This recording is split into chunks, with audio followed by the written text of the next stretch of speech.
Back in the year 2016, I started my first print-on-demand store. And back then, there really wasn't that much info for beginners on how to actually get started. And that's why in today's video, I want to share 5 things with you that I wish that I knew before I started my own store, so that hopefully you can have a better chance at actually making profitable sales when you get started. If you have watched my channel in the past, there's a good chance that some of the things that I talk about today might be new to you. And if you are actually new to my channel, hey Joe, it's Folks here. Make sure to check out some of my other videos to see some of the print-on-demand products that I recommend to sell, and also some of the strategies that I would say to use. Some of the things that have worked well for me are what I talk about in my videos here on the channel. And if you want to go through some step-by-step training and see how to actually build out your own print-on-demand store, make sure to check out my course. There is a link down in the description. Inside, you'll get access to over 30 step-by-step videos showing you the process to build out your own print-on-demand store. And the best part is, it is completely free. And like I said, there is a link down in the description. So according to a study that I recently found, print-on-demand is growing at a crazy rate. We can see that over the next few years, print-on-demand as a business model is expected to grow basically exponentially. There's even massive investments that companies like Printful and Printify are currently receiving from investors, which tells us that print-on-demand is a great business model. This is something that is causing a lot of people to jump in and want to create their own store, but one thing they don't know could actually derail them and make them not be able to actually start at all. Here's what I mean. A lot of people discover print-on-demand, they jump into somewhere like Printify, and they start saying, wow, this is awesome. I can build my own print-on-demand store and I can sell all these products. This is gonna be amazing. But what they don't realize, and this is something that I didn't realize at the beginning, is that I actually need to have some money on hand so that way I can actually sell these products. And that's because basically what we're going to do is we're going to choose a product. We're going to select one from our print-on-demand supplier's catalog. We're then going to make a design, and then we're going to put the product on our store, okay? And then someone's going to come to our store and they're going to buy the product from us. And this is the part where you have to have some money on hand, because in order for you to actually get Printify to make your item, you are going to be billed by Printify. And the catch is the money from the customer that you receive is not going to actually be immediately available. This is a process, again, that I detail inside of my free course. There's a link down in the description. I show you how to set up all of your payment accounts and all of that stuff so you can actually get paid. But on Shopify, you have what is called a Shopify payments account. A Shopify payments account basically just lets you take payments from customers. Basically, when someone comes on your store and they enter in their information to pay you, that money is going to take a business day or two to actually drop into your bank account, which means if you want Printify, for example, to immediately produce your orders, you're going to need to have a payment method on file that has some funds on it to be able to actually pay Printify. Now, what people typically get really nervous about here is they say something like, Joe, what if I launch my store and on the first day I get 200 orders? How will I pay for those? 2 things. First, you're probably not going to just launch your store and all of a sudden make 200 orders and be in a situation where you can't pay for Printify to actually produce them. The odds of you just turning on your store and making 200 sales is probably pretty slim, because you're going to need to do a lot of promotion to actually make that many sales. And if you're not doing that much promotion, you're not going to find yourself in that situation. The second thing that I would say is, let's say that that does happen. Let's say that you launch your store and you have 200 orders and you can't pay for those orders. All you would need to do is simply just wait to process them inside of Printify a day or 2, and then you'd get the money from all those customers and you could fulfill the orders. And then over time, as you sort of build up your funds and your ability to pay for your orders, you could then just fulfill them automatically. And maybe for your first couple, you sort of have a 1 or a 2 day delay. Not that big of a deal, in my opinion. Now, another thing that people typically get a little bit blindsided by is what happens if someone orders a print-on-demand swimsuit like this from your store, and when they get the swimsuit in the mail, it doesn't fit them, and they reach out to you and they want to return it. And then you're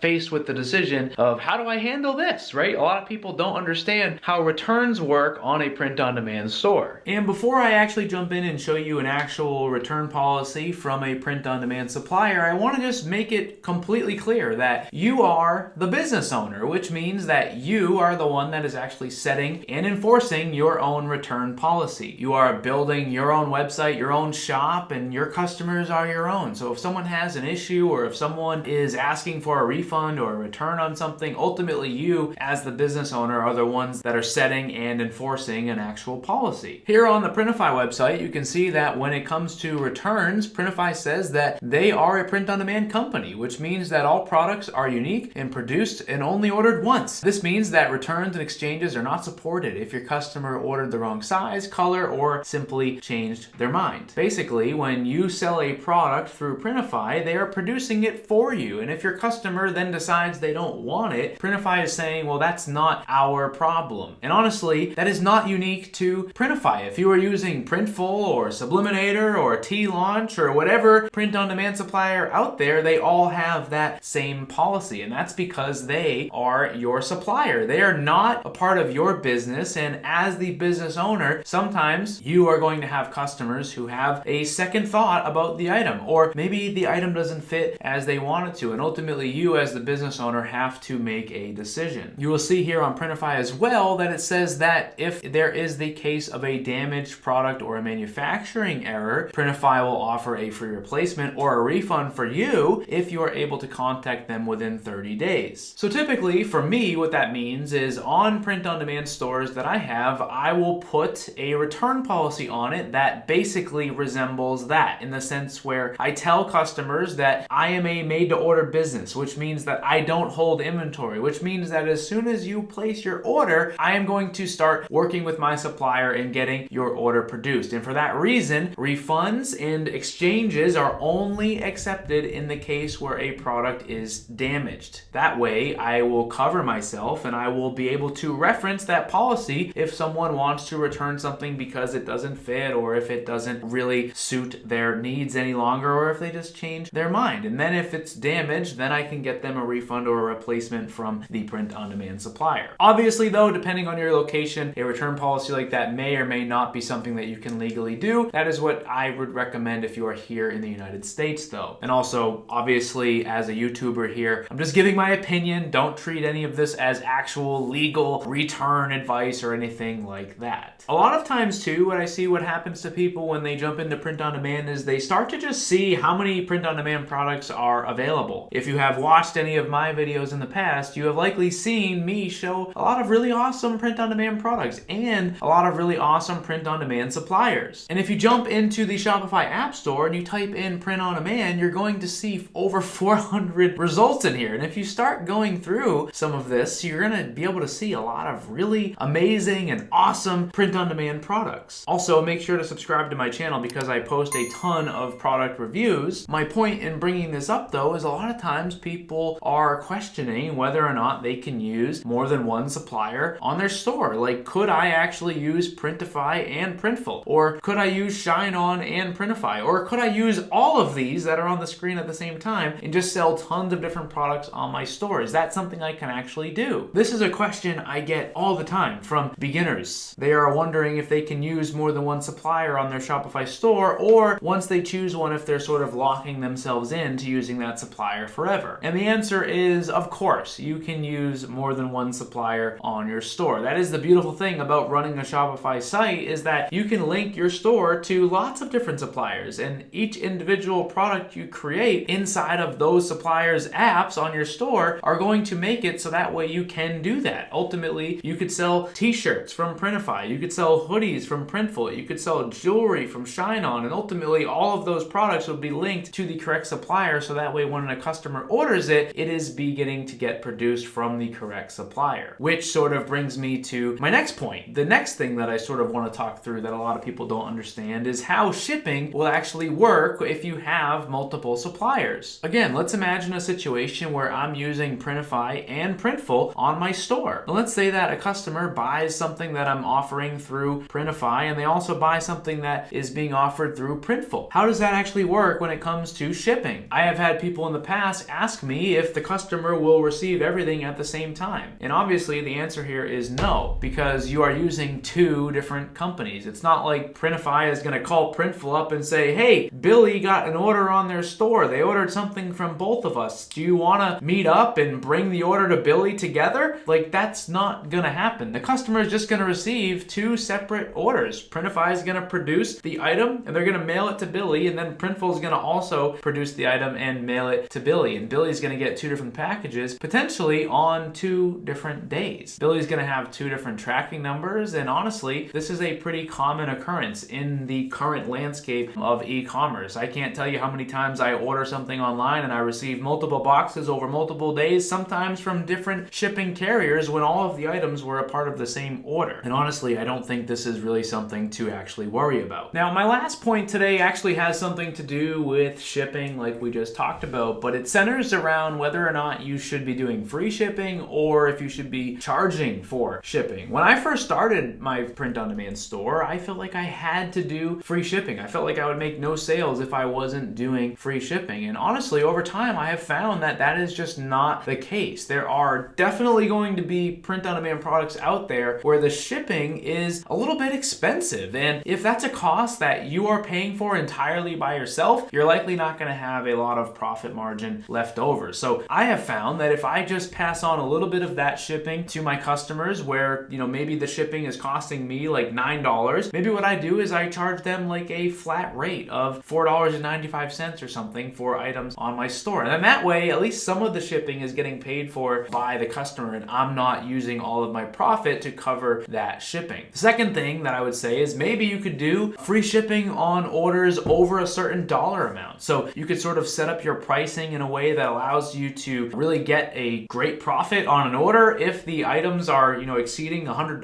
or something, they can get free shipping. That could be a good strategy for you as well. That would also encourage people to spend more, so that way they can get that free shipping. And ultimately, you're not going to be using all of your profit on just one item to pay for the shipping. I'll also say, you know, in general, if you're ordering products online, like if you went on a website and you tried to buy a new camera, or if you tried to go and buy a brand new pair of shoes or makeup or whatever, you're likely going to be paying shipping. I think really the only place that you get free shipping on everything, no matter what you order, is Amazon. Most businesses online don't offer free shipping on everything, while some of them will give it if you're spending over a certain amount, or maybe they have a promotion going on where you can get free shipping on everything. But in general, I think it's pretty typical for consumers to expect to sometimes have to pay shipping. And I wouldn't start your store with the mentality of thinking you have to do free shipping on everything. So let me know what you guys think. Those were my 5 things that I wish I knew before I started print on demand. Were any of these things here today helpful for you? Let me know down in the comments below if they were. And if you have any questions about any of the answers I gave for any of these things, please let me know about those as well. Thank you guys for watching, and I will see you in the next video.